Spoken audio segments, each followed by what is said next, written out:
Hey, I'm Kailan May. I'm here reporting for BIKESE Games, and I'm here with Rex Crowle. I'm here talking about knights and bikes, and well, unusual sitting position. Usually I'm standing up for these, so what is with these bikes? I do apologise. You're probably extremely uncomfortable at the moment, but it is all worth it. Because we're making a game about being, getting back to being a kid again and getting on your bike and just having adventures, it felt that you don't want to be sitting on a little plastic stool when you play this game. You want to be actually, gripping the handlebars, ringing your bell, just really getting involved. We're doing it's almost like we're doing AR here. We're bringing the game reality out back into the real world. Hurting your backside. Well, it's kind of worth it, Unfortunately, these are larger bikes next to me. But yeah, so kind of dived into what the game is. But what is Knights and Bikes for people who aren't aware? So Knights and Bikes is a action adventure.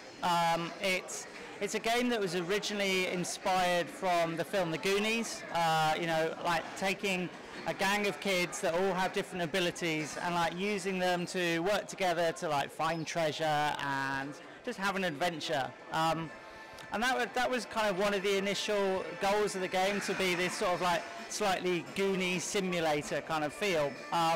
But gradually although we're still doing that kind of thing, we've moved away to it being a more, kind of a more unique game about these two girls, Demelza and Nessa, who are girls growing up in the late 1980s in Cornwall, and they are just learning about friendship, learning about working together, learning about their bikes, upgrading their bikes, exploring the environment, just having fun together, and ultimately working out some ancient mysteries that are in the background, which are alluded to in the name of the game, knights and bikes. So, you were talking about the Goonies as our primary inspiration, but you kind of veered off, you said. What other inspirations did you have? Because Knights and Bikes is his own wonderful creation, so just really curious. Yeah, so from a gameplay perspective, quite a lot of the older SNES RPG games, so for Moo, the co-creator, he's very into Secret of Mana back in the day, Secret of Mana. And for me, it's Earthbound. I don't know if you know the game, but it's fantastic. A fantastic sort of simulation of what it's like to be a kid, and deal with the adult world around you, deal with mysteries, and they've got more of a sort of science fiction angle, whereas we've got more historical with the mysteries that our kids are trying to solve. Yeah, what really stuck out to me is it seemed to be really capturing that whimsical and wonder of being a kid again. And one of the really amazing things about this, and in contrast to a lot of other games and TV shows and films that try to capture what it is to be a kid, is it's not kind of all smiles and all wonder and all excitement. It is able to kind of take with gravitas more darker stories, what it is to be a kid. It's not all wonder, one of the characters is an orphan, for instance. So what I was really curious about, because it all blends together wonderfully, how did you actually manage to blend it so amazingly to capture that whimsical nature without potentially being tone deaf? Well, I think having worked in games for quite a long time, and previously I made Tearaway at Media Molecule, and the two of us together worked on Little Big Planet and a whole bunch of other stuff. You do just have to draw on your instincts, really, and we're figuring it out as we go along. I think ultimately it's just trying to make sure that although the art style is kind of I hate the word cute, you know, because I'd rather there was like more emotion than just cuteness. But I think it can be quite disarming. So, you know, you see stuff that's kind of beautiful and, you know, well, you know, as you said, whimsical. It does mean that you can then show some like darker corners and like sort of deal with some like issues in like the kids' own backgrounds and also that those are the setting as well. You know, it's this Cornish island in the 1980s. Like it's actually having quite a lot of like financial troubles, and so you can kind of look into all of that kind of backstory as well.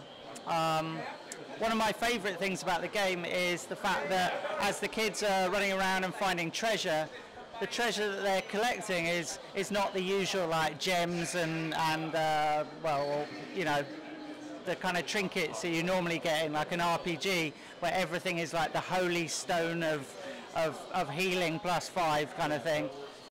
And all of our loot is much more like what you'd actually find in a kid's pockets after they've been walking through the woods. You know, there's like a bird egg, and there's like maybe some buttons and like an owl pellet, and maybe some like a dead maggot, or you know, all of this sort of weird, horrible, icky stuff. Because I think for kids,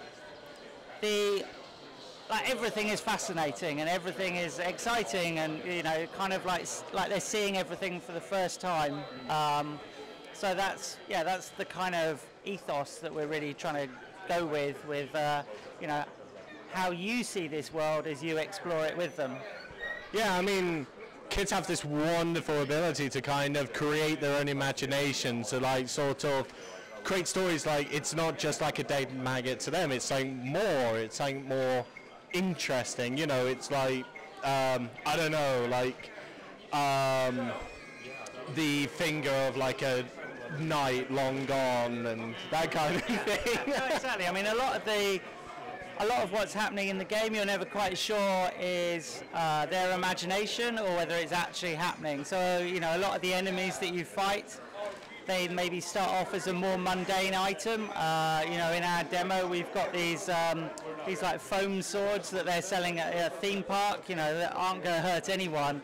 But as soon as the kids turn up on the scene, these swords become much more realistic, and they burst into flames, and, you know, they're chasing you around, and once you manage to take them out, they turn back into foam swords again, you know, that aren't going to hurt anyone. So, you know, we're playing all the time with just, you know, what elements of the fantasy are our fantasy, and what elements are actually, you know, ancient spirits or whatever that are, you know, they're dealing with. Yeah, and another really interesting part, and I think it's a part that I find interesting as someone who is from the UK and that kind of thing, is the fact that it is based in the 80s in the UK. So I was wondering if it would be drawing from the themes of what was going on in the UK, you know, Thatcher, things like, say, Gulf War, miners' strike, you know, that kind of conflict going on. You know, will it be drawing from those themes as well, or is it just separate from that history? I think, yeah, I mean, there will definitely be elements. You know, I was drawing a little TV the other day that's in the game, and like trying to get a good representation of Ronald Reagan like popping up on the screen with like the American flag behind him, and then Thatcher popping up on a different TV screen with the Union Jack behind her. So, you know, I want to make sure that there are the little visual touches that just set it in that period.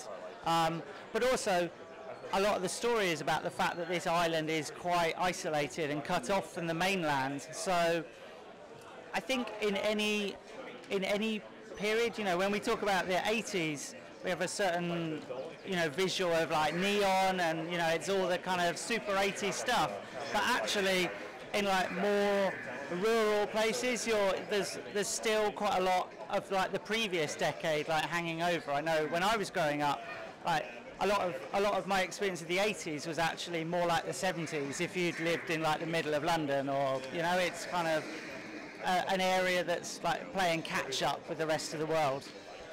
Yeah, I mean, like I kind of live semi-rurally, like in like a village. So I kind of, yeah, I see what you mean about like playing catch up with like the previous decade, and you know. I mean, we can play around with having, you know, maybe having a character that's like a punk and is like really like, you know, they're kind of cutting edge for this island, but actually punk was like 10 years ago, you know, and they're kind of feeling like they're kind of the latest fashion, but they're not at all. Yeah. So another like really whimsical part, and I really found it kind of amazing, was like you suddenly just put in like a racing game where you just like race each other for like a prize at the end. Will there be other mini games for you and your partner to compete with? Yeah, no, totally. I mean, the game is, you know, it's designed for co-op, but also it's playable single player. But you know, we've got couch co-op and we've also got online co-op. So because kids are like, you know, they're very competitive. You know, you're kind of helping your friends, but you're also like constantly trying to, you know, beat them all the time. So I think, you know, both myself and Moo had just like come from slightly different angles, but we were like, well, you want to be like challenging the other player all the way through the game. You know, even though you've got a shared goal that's tied in with the story, you know, they're just like too excitable to just stick to the main path all the time, and they're going to be like, well, look at that cool tree. I bet you can't get there first, you know, and just like run like crazy to get there. You know, that's what we were, you know, both doing, and I think in our childhoods, and I think, you know, most people are. So yeah, there's like races, there's like more like puzzle-based challenges, you know, like mini games where we've got like a level that's like a junkyard, and in one of the sort of challenges that you can do there is like scavenger hunt. Kind of. It's actually more like you have two magnetic cranes, and the two of you are just like trying to build the biggest pile of like scrap iron that you can, and you know, some of the scrap iron happens to be like, you know, undead knights that are like trying to get away from you, and you're just, you know, the two of you just trying to build the biggest pile of junk possible. So just messing around with the environment and challenging each other. And we can do quite cool stuff where the story will take into account like which of the two girls are like leading in these challenges. You know, like if one has been beating the other one, like, you know, hands down in every single challenge, then like Demelza is going to be feeling, you know, a bit pissed off with Nessa, so that's going to change her outlook on the story a little bit. Oh, so like the story can like take a bit of a shift depending on like the challenges and various other activities that you do. No, we're not, you know, there's only two of us making the game, so we're not going to do a BioWare, but you know, I think there's opportunities that we can just give a little bit of the feel of just how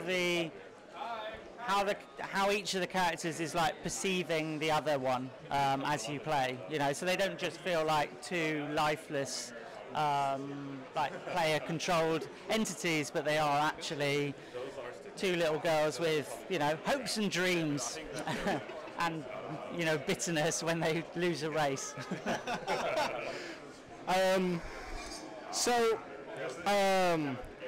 What I kind of find interesting, like, there's all these mini games, and they all seem to be focusing on the two-player angle. So what I find interesting about it is, like, why focus on two-player? Typically, a lot of narrative-driven titles focus on the singular player, the singular experience, the personal journey, and so on. Well, this one has two players, so why take that approach? And in addition, how would one player work? So, I mean, in a very dry way, like one player just works by having AI control the second one. So, you know, obviously not everyone's always got someone else to play with, and we didn't want to like just prevent you from playing if you know, didn't have anyone else available. But the game is about friendship, and if you do have someone else to play it with, then you're we're mirroring the friendship like inside the game, and then you and a friend sitting on the couch together playing it. That's like an early experience for both of us of how we played games as we were growing up. So we kind of wanted to represent that really. Interestingly. In the early days of the game, we actually had a much bigger cast of playable characters. I was talking about the Goonies earlier. It was more like a gang. But the issue we found with that was that you just didn't really, there were too many kids, so you didn't really connect with any one particular one. And they kind of became more cliched as well, because, when you have like a big group, you end up with the sports jock and the geek and what have you, and we ended up just going through a sort of culling process where we pushed various kids off a cliff basically until we finished up with the two that we have now, Nessa and Demelza, because they were our favourite ones. Yeah, awesome. So I admit, when I play games, one of the things I always really enjoy is progression, being able to kind of see that my character at the beginning of the journey isn't the same as at the end of the journey, and not just in a narrative sense, but also reflected mechanically and visually. So will your game have unlockables either for the bikes or with the combat abilities? Yeah. So the two ways that we, other than like you say in the story, two ways that we mechanically enhance you are with the abilities you have yourself. So various new moves, various new kind of weapons or tools that you can use. You also have other characters, just like side characters, come and join your party as well. So you have Demelza's pet goose join you, who is kind of a bit like a dog. It has a good sense of smell. It can find stuff for you. It's really useful for navigating this island. And then the main way, I guess, of upgrading yourself is with your bike, because obviously a bike is something that just like all the crap that I've stuck all over these bikes, they're very easy to customize, and I think to a kid, a bike represents freedom. It's the first time that you can really go somewhere yourself, so they become such precious objects. They get customized, they get spooky dokies stuck on them, they get stickers stuck on them, but there's a lot of practicality as well. You can't carry a goose around unless you've got a basket on your bike. You can't go through rough terrain if you don't have the right tyres. Obviously, if your brakes aren't working, that's going to cause some issues as well. So there's a lot of different upgrades that you can add to your bike, which just unlock more of the island so that you can explore further, so that you can find more characters, and so that you can ultimately save the issues that are kicking off on the island. Yeah. So what formats will Night and Bikes be released on? So we have announced it on, let me think, through the list. So it's on Steam, well, it will be on Steam for PC, Mac and Linux, and then also it will be coming to PlayStation 4. Awesome. Is there a release date stumbling around somewhere? Yeah, it will be coming out definitely something around somewhere. Sweet. Around somewhere. And yeah, a bit of a long shot at this point, but got a price in mind? No. Fair enough. Yeah, thanks a ton for this interview. I think I'm going to go lay down now because my arse really hurts. Sorry about that. No, don't worry. Thanks a ton. Bye.